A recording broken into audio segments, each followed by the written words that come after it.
Bien, bonjour à tous, bienvenue dans cette nouvelle vidéo consacrée à la série Java Developer. Pour cette autre vidéo, voici le plan que nous allons parcourir. Nous allons essayer de comprendre la notion de sous-classe, nous allons essayer de comprendre la notion de classe abstraite, la notion d'interface et le mécanisme de polymorphisme. Bien. Dans la programmation orientée objet, une des caractéristiques de l'orienté objet, c'est la notion de réutilisabilité du système. Lorsque vous avez une classe que vous avez créée, dans laquelle vous avez défini des membres, il n'est pas nécessaire dans une autre classe de recréer de nouveau ces membres. Il n'est pas nécessaire. Il est possible donc de dire tout simplement au système que votre deuxième classe est une classe qui doit exploiter ce que la première classe avait déjà fait. C'est là l'esprit de la notion de sous-classe. C'est donc quoi la sous-classe? Une sous-classe est tout simplement une classe qui prolonge l'existence d'une classe préalablement définie. La classe préalablement définie, nous l'appelons classe mère, et la classe qui prolonge, nous l'appelons classe fille. Bien. Dès que vous mettez sur pied la notion de sous-classe, il y a une autre notion qui surgit derrière la notion d'héritage. C'est quoi l'héritage? C'est le mécanisme qui permet à une classe de transférer ou bien mettre à la disposition de toutes ces sous-classes les éléments que on a définis dans la dite classe. Donc, l'héritage, c'est tout simplement le mécanisme qui donne la possibilité à une classe d'offrir aux autres classes, ici ces autres classes doivent être impérativement ces sous-classes, l'accès aux membres et aux membres, c'est-à-dire aux méthodes et aux attributs qui sont définis. Il faudrait donc que, pour parler d'héritage, qu'on ait deux classes. Une première qu'on appelle la classe mère, une deuxième qu'on appelle la sous-classe. Et dans la classe mère, donc, pour rendre un élément accessible, partageable, vous allez donc mettre la portée protégée. Bien, il se trouve que lorsque vous définissez une sous-classe, systématiquement, elle a accès à tous les éléments de la superclasse qui sont partagés. Or, il y aura des situations où vous ne vouliez pas que l'élément de la superclasse ou de la classe parente soit dominante, soit prioritaire sur l'élément de la sous-classe. La seule possibilité, c'est donc de revenir dans la sous-classe et de réécrire ce qui existait déjà dans la classe mère. Quand vous réécrivez ce qui existait déjà dans la classe mère, on dit que vous faites une redéfinition. Je vais prendre un exemple.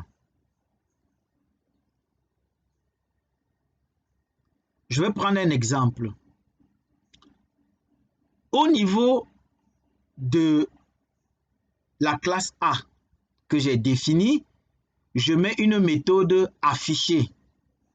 Au niveau de la classe A, je mets une méthode affichée. Je définis une classe B qui est une sous-classe de A.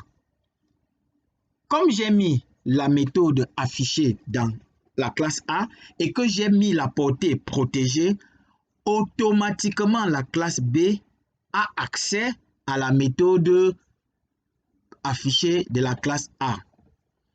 Or, il se trouve que dans la classe B, je ne souhaite pas faire l'affichage exactement de la même manière que l'on fait dans la classe A. Mais je dois toujours avoir l'affichage. Donc, qu'est-ce que je vais faire dans la classe B? Je vais être obligé de réécrire la méthode qui avait été écrite dans la classe A. Et en réécrivant, je vais maintenant changer le comportement. C'est ça qu'on appelle donc la redéfinition. Donc la redéfinition, c'est tout simplement le fait que dans une sous-classe, vous écrivez une méthode, surtout son prototype, tel qu'il avait été écrit dans la superclasse. Et le corps, vous l'adaptez. Bien. Jusqu'ici, nous avons parlé de la notion de classe et nous avons dit que la classe permettait de créer des objets. Ça marchait. Mais c'est simplement parce que nous parlions d'une classe ordinaire, c'est-à-dire une classe qui a tous ses éléments. Or, il y aura des situations où on sera obligé de fonctionner avec des classes handicapées, c'est-à-dire des classes qui n'ont pas tout. Il y a des choses qui les manquent. Bien. Quand vous avez une méthode que vous voulez écrire, que vous voulez imposer dans votre programme et que cette méthode-là, vous ne pouvez pas garantir le même comportement dans tout le projet, automatiquement votre méthode devient une méthode abstraite, simplement parce que vous allez mettre le prototype. Et le fait que vous écrivez une méthode abstraite dans une classe, cette classe-là devient automatiquement une classe abstraite. Et lorsque vous avez une classe abstraite, comme elle est incomplète, la classe ne peut pas permettre l'instanciation d'objets. Elle ne peut donc pas être instanciée.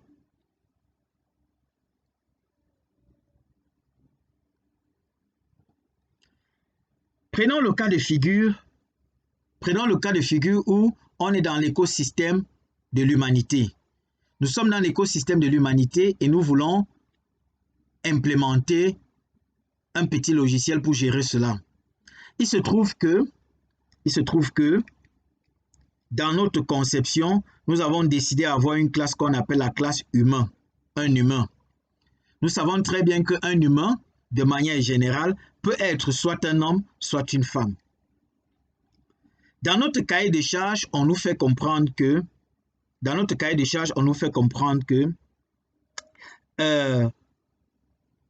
les humains doivent impérativement uriner.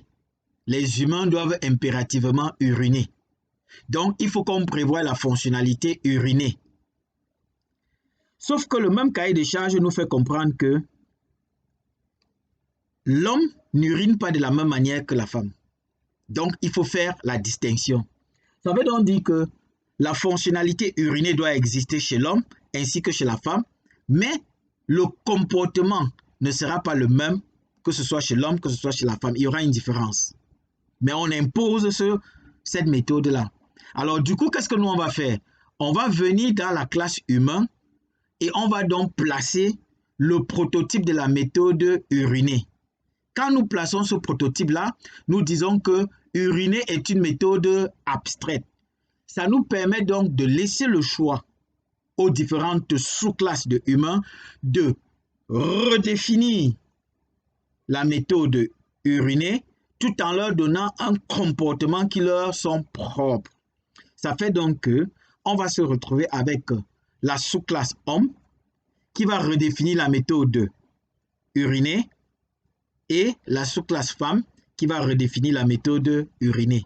Voilà donc l'intérêt de la notion de redéfinition. C'est j'impose, mais ce ne sera pas identique partout. Je laisse le soin à tout un chacun maintenant de dire chez lui comment ça va se passer. C'est ça la redéfinition.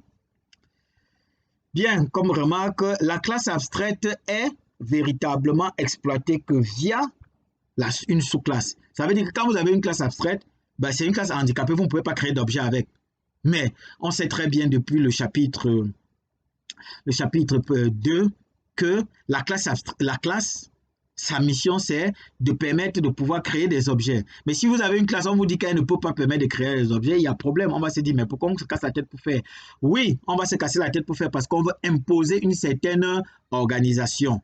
Et pour pouvoir travailler maintenant, on va tout simplement utiliser une sous-classe qui redéfinit les éléments. La méthode abstraite, ça, je l'avais déjà expliqué. OK. Il se trouve que dans la classe abstraite, on peut se retrouver avec des méthodes ordinaires et au moins une méthode abstraite. Or, il y aura des situations où nous ne voulions que des méthodes abstraites. Nous voulons imposer l'existence des méthodes abstraites. Nous voulons indiquer un contrat de quelque chose à des objets. Les concepteurs ont donc pensé créer une autre entité qu'ils ont appelée cette fois-ci l'interface. Une interface est une entité qui va permettre de lister les différentes méthodes abstraites d'un système. Dans la classe, dans l'interface, nous ne pouvons pas retrouver les méthodes ordinaires. Toutes les méthodes sont automatiquement abstraites. Bien évidemment, comme nous avons dit au niveau de la classe abstraite, comme l'interface n'a que les méthodes abstraites, nous ne pouvons pas créer d'instances à partir de l'interface. Comme nous ne pouvons pas créer d'instances à partir de l'interface, ça veut donc dire que nous ne pouvons pas avoir des attributs qui sont liés à ce qu'on appelle l'objet, puisque on ne peut pas créer d'objet à partir de l'interface. Donc, les seuls attributs possibles que l'on peut retrouver au niveau de l'interface ne pourront être que des attributs statiques. Ça veut dire l'attribut qui est visible par tous les éléments qui vont implémenter l'interface. Bien. La notion de classe, la notion de sous-classe, la notion d'héritage, la notion de redéfinition, toutes ces notions-là nous conduisent à la synthèse de l'orienté-objet qu'on appelle le polymorphisme. Polymorphisme est la composition de deux mots. Le premier, poly, pour dire multiple. Le deuxième, morphisme, pour dire forme. Le polymorphisme est donc la combinaison de plusieurs formes. Pourquoi cela? Bien, une des conséquences directes de la notion de classe et de sous-classe, c'est que, en orienté-objet, là où vous attendez la classe, vous pouvez placer une de ces sous-classes. Là où vous attendez un élément d'une classe, vous pouvez placer un élément d'une de ces sous-classes. OK. On va prendre un exemple pour pouvoir l'illustrer. Voici la classe étudiant. Dans la classe étudiant, nous avons défini un certain nombre de membres. Tous ces membres-là ont la portée protégée. Nous avons une deuxième classe, la classe déléguée. Et nous disons que la classe déléguée est une sous-classe d'étudiants. Ça voudrait dire que automatiquement, tous les membres qui ont la portée protégée dans étudiants sont automatiquement accessibles dans la classe déléguée. Bien. Maintenant, il se trouve que, d'après le même cahier de charges, nous constatons que l'étudiant, au niveau de la méthode manger, n'a pas le même comportement comme le délégué au niveau de sa méthode manger. Donc, on est obligé de venir dans la classe déléguée, qui est une sous-classe d'étudiants, et de réécrire la méthode manger. Nous sommes là dans la notion de redéfinition. Cette méthode manger qui est redéfinie dans la classe déléguée est prioritaire dans la classe déléguée par rapport à la méthode manger qui est définie dans la classe étudiant. De ce côté, dans étudiant, on parle de définition de la méthode manger. Par contre, dans délégué, on parle de redéfinition de la méthode manger. Bien, je prends tout ça et je vais mettre ça dans un tableau. Bah oui, c'est possible. Je vais faire un tableau dans lequel je vais ranger 5 objets de type étudiant. 5 objets de type étudiant. Comme je l'ai dit précédemment, là où vous attendez un objet de type, un objet de la classe, vous pouvez mettre un objet de sa sous-classe. Donc, comme nous avons dit que étudiant est la classe et délégué est la sous-classe, là où on attend un objet de étudiant, eh bien, on peut tout simplement plaquer un objet de délégué. Ça marche. Mais l'inverse ne marche pas. Ça veut dire, là où on attend un objet de délégué, on ne peut pas venir placer un élément, un objet de type étudiant. Non, là, ça ne marche pas. Bien. Je vais donc créer 5 objets. Les 2 premiers sont créés à partir de la classe étudiant. Les 2 autres, c'est-à-dire le 3e et le 4e, sont créés à partir de la classe déléguée. Et le 5e est créé à partir de la classe étudiant. Jusque-là, il n'y a pas de souci. Mais voici où ça se complique. Il se trouve que pour pouvoir optimiser mon rendement, mon application, je souhaite appliquer à tous les objets de ce tableau, je souhaite appeler la méthode manger. Ben, pour travailler, pour balayer tous les éléments d'un tableau, on utilise une boucle. Donc, je vais utiliser une boucle. Dans mon cas, c'est la boucle pour y allant de 1 à 5 faire. Qu'est-ce que je vais faire? J'ai dit, tu prends un élément du tableau, tu lui appliques la méthode manger. Bien, on va faire un pas en arrière.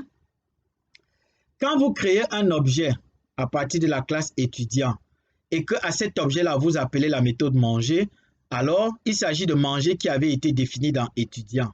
Par contre, quand vous créez un objet de la classe déléguée et que vous invoquez la méthode manger de cet objet, il s'agit plutôt de manger qui avait été redéfini dans la classe déléguée qui sera invoquée. Bien, donc ici, ma boucle doit souffrir. Pourquoi?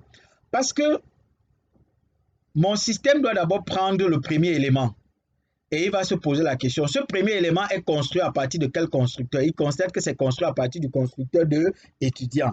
Donc, qu'est-ce qu'il fait? La méthode manger qui est ici, il va invoquer la méthode manger qui est définie dans étudiant, la classe étudiant. Après, il passe au deuxième élément. Il constate que c'est aussi créé par le constructeur de étudiant. Donc, il applique la même chose. Maintenant, il y a la classe déléguée, l'objet délégué. Pour l'objet délégué, qu'est-ce qu'il fait? Il va tout simplement aller utiliser le constructeur de la classe déléguée. Et là maintenant, ce qu'il fait, c'est qu'il va tout simplement appeler la méthode manger que nous avons redéfinie dans délégué. Donc, on constate donc qu'il y a un jeu de ping-pong. Il y a un moment, il appelle manger de étudiant, un autre moment, il appelle manger de délégué. Pour nous donc, c'est quelque chose qui se fait de manière dynamique.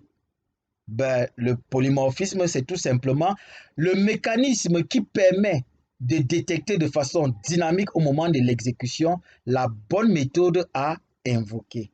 Voilà donc. Avec ça, nous avons bouclé la partie concept orienté objet. Bien, je vous remercie pour votre attention et on se retrouve à la prochaine vidéo.